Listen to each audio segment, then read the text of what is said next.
Before we start, a quick note. This podcast is not a substitute for professional mental health care. If you need support, consider reaching out to a licensed professional. This podcast can include strong language and difficult topics. Pause if you need to. Let's get into it.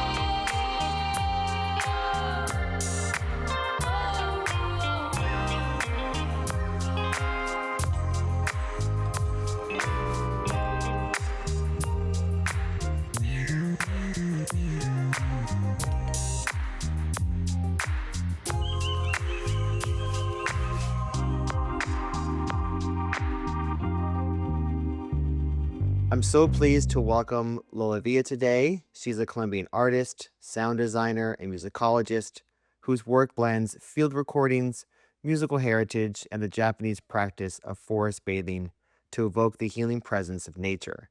Alongside her sound projects, she's worked with Vogue, NPR, and World Press Photo, and mentors emerging artists between Paris and Mexico City.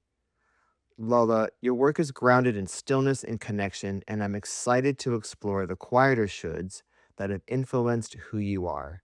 Welcome to I Feel Like I Should. Thank you. Such a pleasure to be here. Yeah, I'm really, really excited.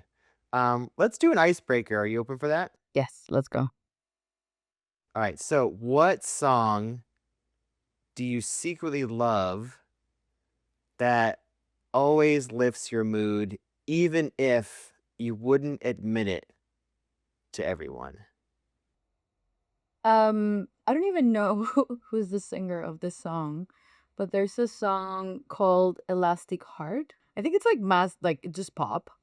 It's this like young girl singer, and it's all about like surviving a breakup. And what I love about it is just the symbolism behind an elastic heart and how resilience in all, no, not just in love, but in any type of, circumstances. It's all about being anti-fragile. And for me, being anti-fragile is being elastic. So things are gonna happen, but can you move, you know, in elasticity around it? So very pop. I was actually just working on a course on pop music, like pop structure. And this is like the typical pop song. I think it's called Elastic Heart also. And what is it like? It's like a go-to, right, for you, like, if you're kind of in a place and you wanna feel better or feel what about that song? Like, what's the feeling you get from it? I haven't listened to it in a while. I mean, you mentioned like what's like a guilty pleasure. I think that would be one that I would just be like, oh, do I really need to tell other people that I'm listening to this song? I don't listen to it that much. But it's definitely if I'm ever going through like a big heartbreak, I'll definitely put it on. I have a playlist which features a lot of these songs, like a heartbreak playlist. That's awesome. I love, like, secret playlists that are just for you or, like, just for me. Like, I have one that I've been running, I think 4 or 5 years, and I just keep adding to it, and it's just for me and me alone. Like, it's my little, like, secret place that I can hang out and just, like, feel the feelings. Right, like, this whole thing started for me as a process to, like, kind of explore the earlier shoulds in my life, and for me, music is a really big part of that. And growing up, like, was there a song you felt like you should have loved or liked, and maybe because everyone else did or you wanted to fit in, but, like, in private, it didn't really resonate with you? I think that, throughout my teenage years when you're like most susceptible for like external validation and friends and pop culture and what's in vogue and what's trendy, I loved it. I was never really ashamed of loving pop culture and loving uh what was cool in when I was growing up. There was this moment in the 2000s when reggaeton became a thing. I'm Latin American, so I remember very well the moment before and after reggaeton. And I had a lot of friends that were, you know, artists and writers and, but like jazz players, and were kind of like above that type of music and that type of culture. And I remember at the beginning just being like, "Oh yeah, like I don't listen to reggaeton." Like that's just for the masses, you know? Uh and then eventually I moved to Buenos Aires, and Argentinians loved reggaeton. Like it was every party was just like, let's go reggaeton 8 hours. Everyone would like sang with all the lyrics. And then eventually I just like let go of that, And I was like, why am I not having fun just because I feel that I'm better than this rhythm and the rhythm is incredible.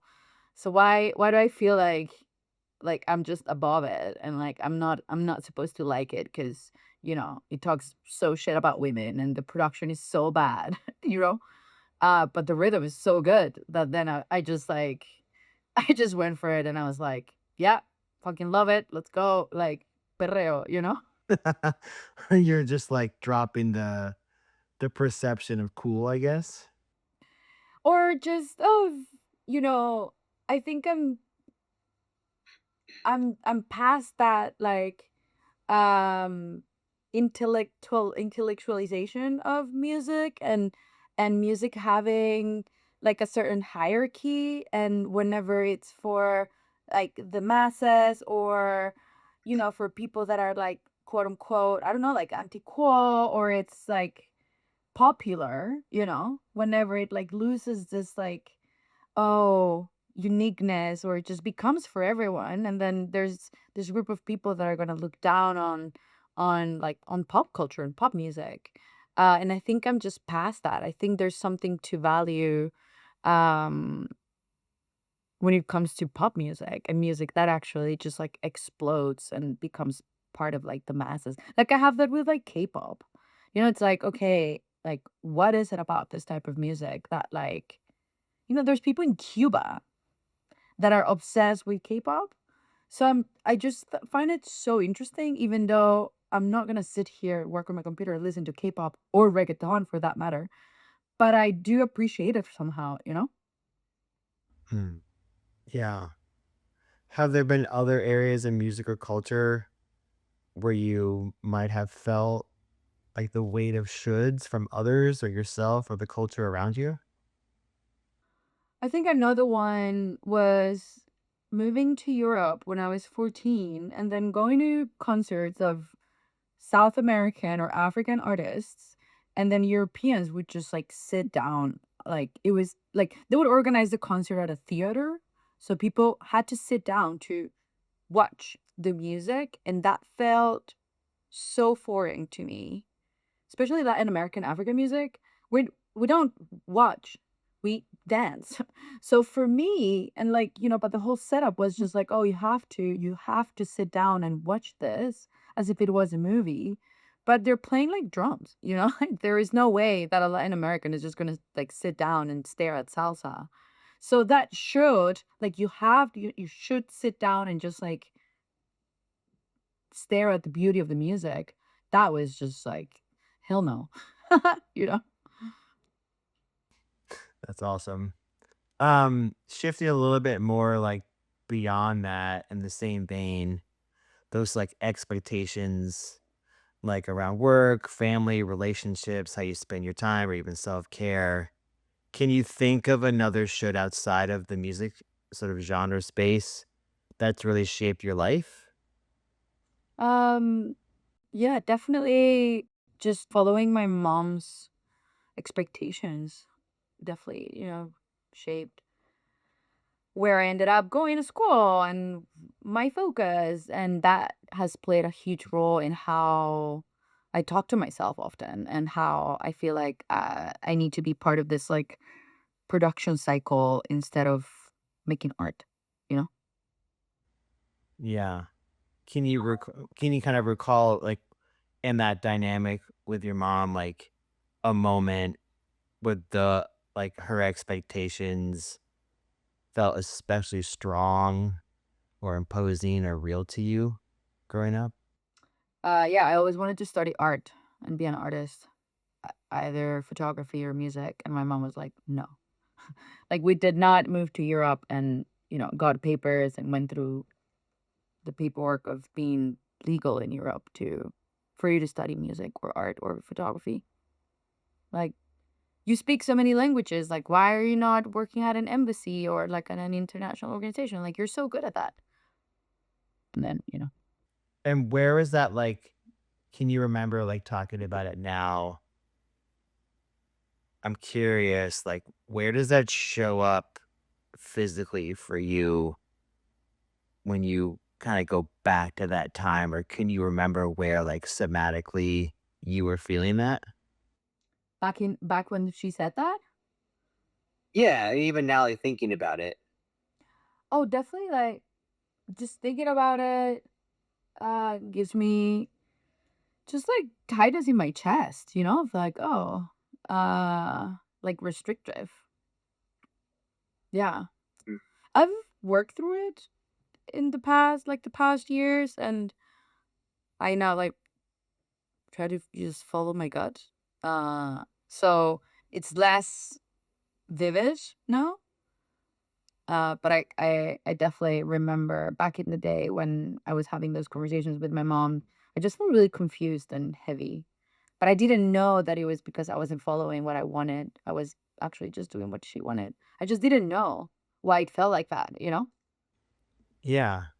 I find that so often in my own experiences too, growing up. I'll feel it, like, in my chest, mostly in my chest as well, which is, I think, like, sort of, like, around the heart, and not really understanding or even having the language to even know what was going on. It was just, like, that tightness or that numbness, and I'm, like, sort of curious, like, in my own way, I've kind of figured out how to label that or feel that or recognize that. Like, how have those pressures, like that feeling, that tightness changed or shifted as times pass? And like, how did you figure out, oh, this is like my heart or like my chest kind of speaking to me or my body is saying, this is where you're holding the tension. This is tension, not just like an outside feeling. Like, how did you learn to figure that out? How did you learn to figure out to get in tune? Oh, okay. I think it's a lifelong journey of slowing down and being present, which is why I love music, because you don't play music for the future or the past, and you don't listen to music for the future or the past. You're listening to music now, and using that as a metaphor. So, like, okay, checking in with my body on a, you know, not only on a daily basis, but like sometimes on an hourly basis, because I can feel how like external factors will have an impact on my physical uh well-being. And then yeah, I have a timer at 4 p.m. because around 4 p.m. I'll feel that tension in my chest. So there's moments in the day when I need to like check in. So I do a little check-in, I tap into my breath, I go on a walk, I try to, go slower and be more present. And someone told me that there's a study about like 4 p.m. being like this peak moment in the day when people experience like anxiety and pressure in the chest and like your temples and wanting to escape what's the somatic experience by smoking, drinking, whatever, like phone. Um, so yeah, I was like, okay, I think this is a moment when I just need to like check in with myself. Hmm. Yeah, I mean, I started to begin to really pay attention to like, oh, I'm alert right now. I can feel that I'm alert and then see what time of day it's at. Or notice at like certain times when I'm not alert. Or I think that's now I'm gonna pay attention to 4 o'clock in the afternoon to see how I'm feeling today because right, like I wouldn't have thought about that if we didn't have this discussion. And then like where did you figure out like was there a particular book or like who or what were the sources that guided you even to begin to be aware and then start to notice? Can you remember that? I'm just really curious. I started meditating a long time ago, and I've used like different types of modalities and apps and yoga, and did my teacher training actually in DC, and that was the beginning of my journey. So like, okay, what's happening in the body? What's happening around me? How's my chest? I think that was the beginning, like maybe 8 to 10 years ago, starting to just sit with what is. And then later, I read a book called The Anatomy of Anxiety. And that was really helpful because it gave me um, this writer, and I can send to you her name later, divides anxiety into like superficial anxiety and like real anxiety, and like superficial or fake, not because it's not actual like real, but because it addresses things that are like just superficially part of your life, meaning like sleep. Are you hungry? Are you thirsty? Do you need a hug? Do you need to lay down for 1 second? Sometimes we attach our identity to anxiety or, being X, Y, and Z, not having attention, not having, being depressed or whatever. I'm not downplaying like all of these things. However, sometimes we tend to go into these identities very quickly. Whereas she says, hey, tap into the present moment. Have you had food? Have you had water? Do you need to go outside for a second? Have you had enough sleep? Like just like making sure that the basics are covered. And once that's covered, then you can look into like the deeper version of anxiety and like the bigger things around your life that are causing you stress. So that was really insightful, as mundane as it sounds. I feel like tapping into my basic needs was such an incredible tool for me to like feel like, okay, there's something going on. I don't know, I just had a fight or I just heard something really stressful. How do I like maneuver that? um if I had enough to drink, things like that. Like, am I tired? Am I hungry? Like, what is happening? And what I also learned is that 4 o'clock is this moment when, like, either you're getting tired or you need to go outside. Like, it's this moment in the day when it's like a lot has happened, but you need to go through like another 12 hours. You know what I'm saying? Like, so then I started to understand my rhythms. Yeah, if I think for someone listening where you are now might almost feel impossible to get to, but it sounds like it began with just like a simple exploration. Would that be accurate? Yeah, absolutely. I mean, I have I used to have an eating disorder, and I had that for 22 years, right? Of not being in touch with my trying to escape the body through food or soothe the body through food. And the first steps that I took to heal from that was, how hungry are you? How full are you, from the scale of 1 to 10? So it's kind of like using that mechanism, whenever you feel something in your body is like, okay, on the scale of 1 to 10, how strong is this? Is this in my chest? Is this in my head? Is this in my belly? Like, what's going on? So using all these tools to actually uh like make your toolbox richer in a way. Also getting a dog was a way for me to be more in touch with my own needs and my own body.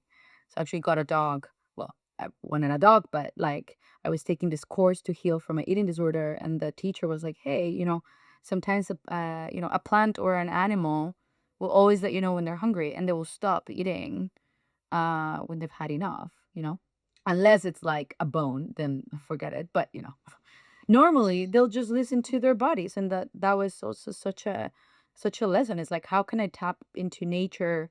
Nature knows what it needs. Nature knows when to stop. Nature knows how to thrive, how to be without shame, how to um move around and asking for what it needs. And that was also like a huge lesson.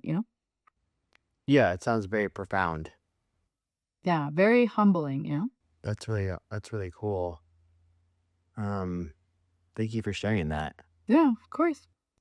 Um, Kind of transitioning a little bit, but still in the same vein. Are there any other shoulds you're feeling now that weigh most heavily on you? I think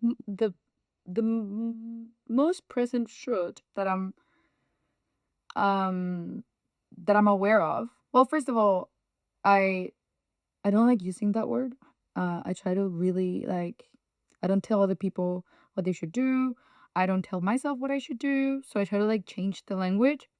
However, there is still this inner voice, this voice in my head that every now and then comes back up and makes me believe that if I'm not producing or working or actively doing, um, I will be either like left out or not make enough money. There is every now and then there is this like inner voice that I need to like silence for a little bit. And I've been doing this exercise of like, okay, resting will actually bring me money. Just believing in that. How like being able to rest is just as important as actually producing and doing and being part of the world. Like taking care of yourself, talking about like social justice and like taking care of your self-care is part of everything else. Not to like center everything around self-care, but like resting and like taking care of your needs. Have you had water? Have you had sleep? Is crucial in whatever we need to do outside of ourselves. Yeah, for sure. Can you sort of pinpoint when that voice comes up? Like, where is that coming from? Is it from family? Is it from culture? Is it like sort of societal expectations? Where is like that voice like based on? I think it's a combination of all of it.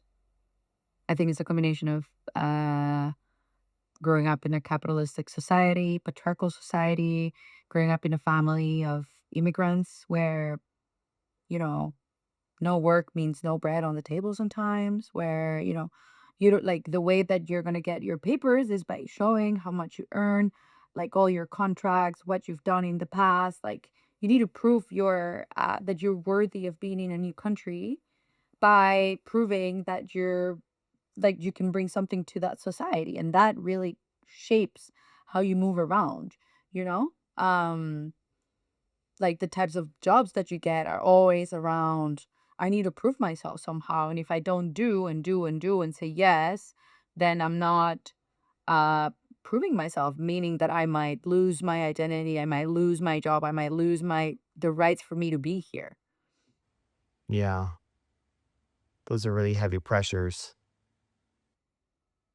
Yeah, I'm aware of that. Like, I am now talking to like therapists, my therapist, and like doing all this inner work is like, wow, it's there's so much around the migrant experience that shapes how we perceive labor and rest and what types of studies we do, right? Yeah, for sure. How have you felt those pressures loosening over time? And or do they still kind of hold on tight? No, I mean, I now believe like the work that I've done the past, let's say 25 years. Um Everything that I've done to deserve where I am. So yeah, I think I'm in a place where I truly honor the work that I've done, and I know what I'm capable of, and I know what I uh can, like, how much my work contributes to the whole. I try to embrace days off. I try to embrace being completely disconnected. I try to embrace a day in the studio and making music just for the sake of making music. And like, have that balance, right? I get to I get to pay taxes and do all the boring things and admin stuff. It's a should, but I try to frame it in a different way just because I know that, there's the whole circle of things, a group of things that you need to do to move forward, and sometimes they're boring, and sometimes it's admin work, and that's fine. And I kind of like have peace with that, but I also allow for play and serendipity and not doing, and sleep is crucial for me. So it's like sleep is like a non-negotiable, and that's already kind of like part of like my routine, right? It's like, okay, yeah, I gotta have sleep, otherwise it's not gonna work. So so I see it more of as a, maybe like a mechanism, like, okay, like if you want the train to run, then there's certain things that need to happen. A few of those things is, are you taking care of yourself? Are you sleeping? Instead of seeing it as keep going, like no time to lose. And that's just, it's detrimental to the output of the work, the quality of my work, you know? Yeah. Yeah, I do know. I really appreciate that kind of way you've distilled it and um, organized it and found your process. It's a process, not to find the process, it's a process, but we're getting there. Absolutely. Yeah. Yeah, that's really great. Before we go, there is a playlist for this from all the different guests who are going to be part of this, who are part of this. Is there something right now that that you're listening to that you want to share with those listening to the podcast? I think I shared it, but it is this song, it's called Ives, Yves, by this guy's a friend of a friend called Super Richter. And I think it's a 19-minute song.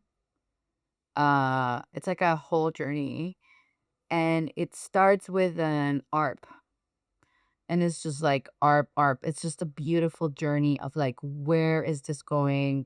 What is happening? And then he just builds up um into this like beautiful cumbia style, but very like minimal cumbia electronic playground after like 90 minutes. And in a world where like songs are just 2 minutes, where everything is just bombastic, I mean, there's like zero attention span, I find this song so soothing.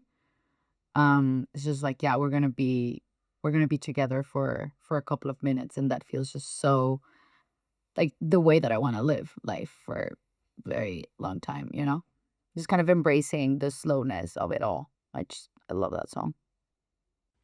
Yeah, there's something to be said for a tight edit, and there's something to be said where you have space. Totally.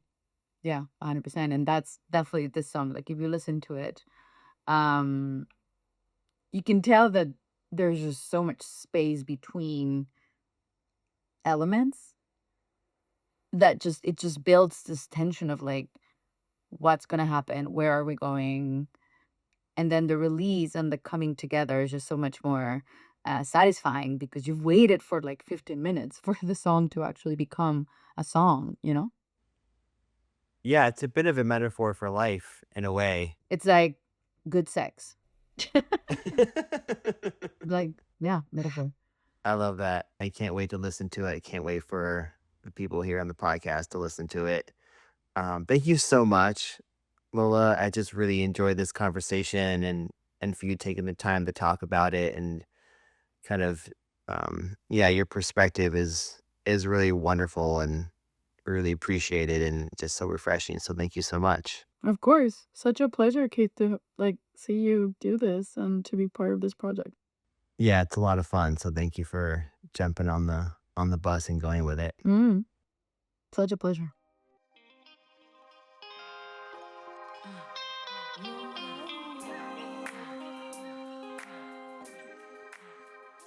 You've been listening to I Feel Like I Should. More at ifeellikeishould.com and on Instagram at I Feel Like I Should Pod. I'll see you next time.